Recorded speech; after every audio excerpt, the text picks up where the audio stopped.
Yo, what's up mga par? Isang napaka-positive na araw na naman mga par para sa ating lahat. So for today's video mga par, gusto ko lang maglabas ng sama ng loob. Maglabas ng sama ng loob sa aking pinsan kasi hindi niya ako ginising kanina madaling araw. So andito siya ngayon sa tabi ko.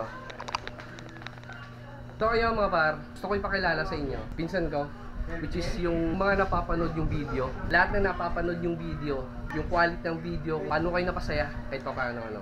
So yung lahat ng videos na napapanood nyo, gusto ko ipakilala sa inyo kung sino lahat ang gumagawa ng videos natin.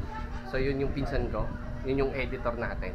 So dahil mga par, hindi na tayo ginising kanina, kahit sabi niya chinat niya tayo, meron tayong pa-surprise sa kanya. No? Sabihin mo, kukunin natin mga par. Gusto ko palagi siyang safe. Sa lahat ng biyahe niya, pang araw-araw, gusto ko lagi siyang safe. So, bumili tayo ng bagong helmet para sa kanya. Sukat mo. Nasira niyo. Naputol kahapon. Oh, gutut na. Tato na eh. Sabi ko yung mag-gutut.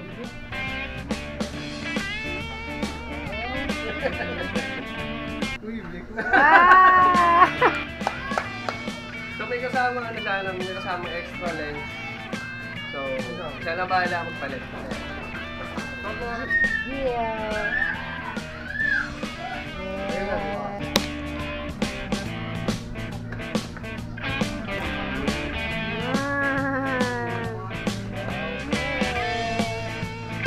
Okay.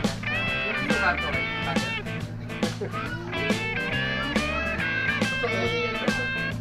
Gusto ko palagi yung suotay na araw-araw kasi gusto ko palagi ganito. Yun nga mga par, maraming salamat.